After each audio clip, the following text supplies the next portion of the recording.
2 రోజులు నేను యాక్చువల్గా హైదరాబాద్ వెళ్దాం అనుకున్నాం. మీరు అందరూ రాత్రి ఫోన్లు చేసి పెట్టిన ఒత్తిడి మూలాన్ని మరి నేను రావాల్సి వచ్చింది. మన కుటుంబం అంతా కూడా గౌరవ కేంద్ర పార్టీ అధ్యక్షులు ముఖ్యమంత్రి చంద్రబాబు నాయుడు గారితో మన ప్రయాణం 23 సంవత్సరాలు. అవును కదా, 23 ఏళ్ళ నుంచి పనిచేస్తున్నాం. 23 సంవత్సరాలు మనం సార్తో ప్రయాణం చేస్తున్నాం. మనకు అధికారం ఉన్నా లేకపోయినా ప్రజా సమస్యల మీద పోరాడుతూ ఒక కుటుంబంలాగా, చంద్రబాబు కుటుంబంలాగా మనందరం కూడా పార్టీకి అండగా, ప్రజలకు అండగా ముందుకెళ్తా ఉన్నాం. ఈ ప్రజాసేవ చేసి అవకాశం కల్పించిన చంద్రబాబు నాయుడు గారు అవకాశం కల్పించారు. 23 సంవత్సరాలు ప్రజాసేవ చేసిన అవకాశమే మనకు గొప్ప పదవి. చంద్రబాబు నాయుడు గారి యొక్క ఆదేశాలు, మన భవిష్యత్ రథసారథి యువ నాయకుడు లోకేష్ గారి యొక్క ఆదేశాలు, నిర్ణయాలకి నేను, నా కుటుంబం, అదేవిధంగా పిఠాపురం నియోజకవర్గ నా తెలుగుదేశం పార్టీ కుటుంబం ఎప్పుడూ శిరసావహిస్తాం, కట్టుబడి ఉంటాం, పార్టీకి అండగా ఉంటాం, పార్టీ కార్యకర్తల్ని కాపాడుకుంటాం, పార్టీ కార్యకర్త మీద ఏ గవాలన్నా సరే ప్రాణాలు ఇస్తాం. అదే తెలుగుదేశం పార్టీ. ఉదాహరణ, చంద్రబాబు నాయుడు గారి ఆదేశాల మేరకు కూటమి నిర్ణయానికి కట్టుబడి నేను, నా శ్రీమతి, నా కొడుకు గిరీషు, అదేవిధంగా మన నాయకులు, వారి శ్రీమతులు, వారి పిల్లలు అందరం కూడా కష్టపడి పనిచేసి గౌరవ చంద్రబాబు నాయుడు గారు ఆదేశాలు, ఆయనకి గౌరవం, ఆయన ఇచ్చిన ఆదేశాలకి అనుగుణంగా ఇంటింటికి ప్రచారం చేసి చంద్రబాబు నాయుడు గారి గౌరవం నిలబెట్టింది పిఠాపురం తెలుగుదేశం పార్టీ అని చెప్పి తెలియజేస్తాం. అదే మా పిఠాపురం తెలుగుదేశం పార్టీ యొక్క క్రమశిక్షణ, మా పిఠాపురం తెలుగుదేశం పార్టీ కుటుంబం యొక్క కష్టం ఎప్పుడు కూడా అహర్నిశలో చంద్రబాబు నాయుడు గారికి, భవిష్యత్ రథసారథి నారా లోకేష్ గారికి ఎప్పుడు కూడా పిఠాపురం తెలుగుదేశం పార్టీ అండగా ఉండడమే కాకుండా వారు నిర్ణయించిన ఆదేశాల ప్రకారం తూచా తప్పకుండా పని చేసుకుంటూ పార్టీని బలపరుస్తూ కార్యకర్తలకు అండగా ఉంటూ ఎప్పుడూ కూడా పార్టీ ఆదేశాలకు అనుగుణంగా పిఠాపురం నియోజకవర్గం తెలుగుదేశం పార్టీ కుటుంబం నడుస్తుందని చెప్పి ఈ సందర్భంగా నేను తెలియజేస్తున్నా. చంద్రబాబు నాయుడు గారి నాయకత్వం, చంద్రబాబు నాయుడు గారి నాయకత్వం.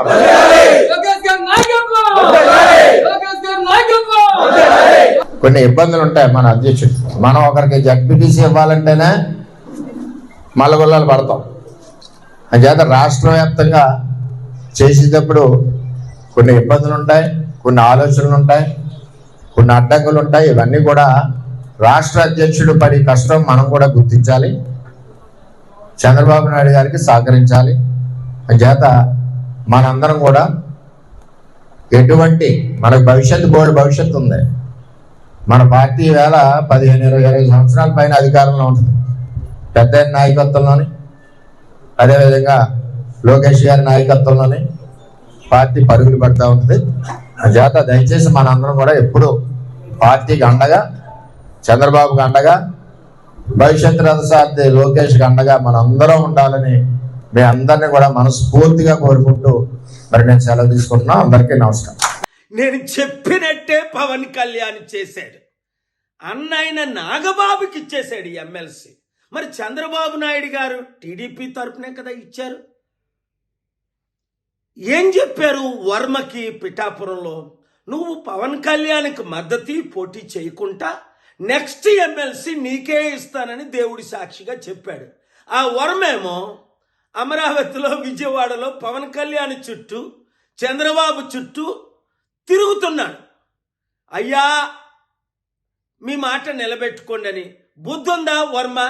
వాళ్ళ మాట నిలబెట్టుకోరని అప్పుడే చెప్పాను కదా.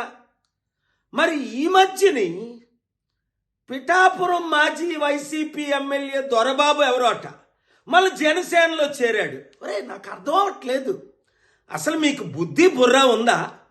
2008లో ఇదే పవన్ కళ్యాణ్ చిరంజీవి ప్రజారాజ్యం పార్టీ పెట్టి వందల కోట్లు 1000 కోట్లు కలెక్ట్ చేశారని మనం అందరం విన్నాం. కొంతమంది సూసైడ్ కూడా చేసుకున్నారు. మరి అదే ప్రజారాజ్యం ఇప్పుడు జనసేనగా ఆవిర్భవించిందని అదే చిరంజీవి చెప్తున్నాడు. అంటే అర్థం ఏంటి? అదే పాలసీలతో వచ్చే ఎలక్షన్లో మరలా మేము 100,000 కోట్లు కలెక్ట్ చేస్తాం, మా కుటుంబం మాత్రం ఎమ్మెల్సీ, మంత్రి, ముఖ్యమంత్రి పదవులు అనుభవిస్తాం. తెలివైనోడు ఎవ్వడు ఆ పార్టీలో చేరడు. మూర్ఖులు, గుడ్డోలు, బుర్రలేనోళ్ళు మాత్రమే చేరుతారు అందులో. ఇంకా జనసేన కానీ టీడీపీ కానీ మన లైఫ్లో గెలుస్తుందా? 9 నెలలకే చాప్టర్ క్లోజ్. మొత్తం అంతా అవినీతి, అన్ని ఫెయిల్ అయిపోయారు అని స్పష్టంగా కనబడుతుంది కదా. వచ్చేది కేవలం ప్రజాశాంతి పార్టీయే, బడుగు బలహీన వర్గాల పార్టీయే. మన బీసీ, ఎస్సీ, ఎస్టీలు అందరూ ఇప్పుడు ఎందుకు కమిటీల్లో చేరిపోతున్నారు? ఐఏఎస్, ఐపీఎస్లు మొదలుకొని మాజీ ఎమ్మెల్యే, మినిస్టర్ల వరకు. మీరు కూడా ప్రజాశాంతి పార్టీలో చేరండి, ప్రజలకు సేవ చేయండి. కుటుంబ కుల పార్టీకి ఇప్పుడైనా గుడ్ బై చెప్పండి. చెప్పని మీ ఎమ్మెల్యేలకు, అరే యూత్, నిరుద్యోగులు, మీరు వాళ్ళకు బుద్ధి చెప్పండి.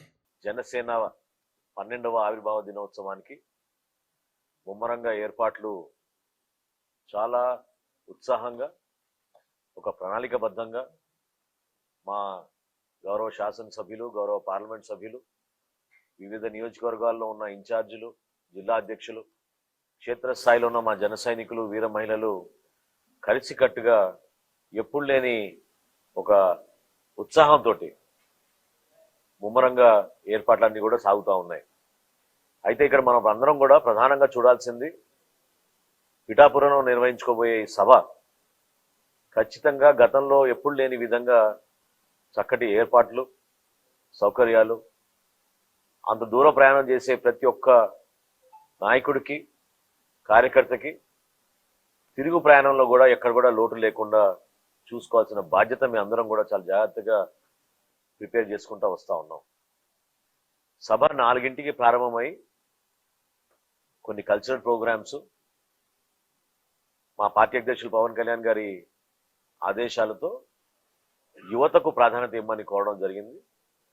సో రాష్ట్ర నలుమూల నుంచి కొంతమంది సెలెక్ట్ చేసి మహిళా సమస్యలపైన, వ్యవసాయం గురించి, అదేవిధంగా రైతులు పడుతున్న కష్టాల గురించి, క్షేత్రస్థాయిలో యువత ఏదైతే ఆశిస్తున్నారో రాబోయే రోజుల్లో ఎటువంటి పరిపాలన వారికి మరింత అభివృద్ధి, సంక్షేమం చేపడుతుందో ఒక భరోసా ఇచ్చే విధంగా చేయాల్సిన కార్యక్రమాల గురించి యువతకు ఒక మంచి వేదిక ఈ ఆవిర్భావ దినోత్సవం ఉండాలని మా ప్రెసిడెంట్ గారు కోరారు. వాటికి అనుగుణంగా యువతని ప్రత్యేకంగా ఆహ్వానిస్తున్నాం. ఒక కొత్త ఆలోచనతోటి కల్చరల్ ప్రోగ్రామ్స్ కూడా మన సంస్కృతిని పెంచే విధంగా, ఈ రోజున్న మన యువతకు భవిష్యత్తులో మన పూర్వీకుల నుంచి మనం చాలా జాగ్రత్తగా కాపాడుకుంటూ ఇన్ని సంవత్సరాల నుంచి, ఇన్ని తరాల నుంచి నిలబెట్టుకున్న మన భాష, మన సంస్కృతి, మన కళాకారుల్ని అందరినీ కూడా గౌరవించుకుంటూ ఆ రోజు కార్యక్రమాలు మేము సిద్ధం చేస్తున్నాం. రేపు సాయంత్రానికల్లా మీకు మినిట్ టు మినిట్ ప్రోగ్రామ్, ఈ సభ కార్యక్రమాలు మీకు అందజేస్తాం. అయితే నిజంగా మనందరం కూడా ఒక విధంగా గర్వపడాలి. At the same time Janasena పార్టీలో ఉన్న నాయకత్వం ఏ విధంగా ఆలోచిస్తుంది అనేది మీ అందరికీ తెలియాలి. ఎందుకంటే వర్తమాన రాజకీయాల్లో భవిష్యత్తు గురించి ప్రణాళికబద్ధంగా, సమాజం గురించి ప్రణాళిక, ఒక పర్యావరణం గురించి దృష్టి పెట్టుకున్న ఏకైక నాయకుడు మన పవన్ కళ్యాణ్ గారు.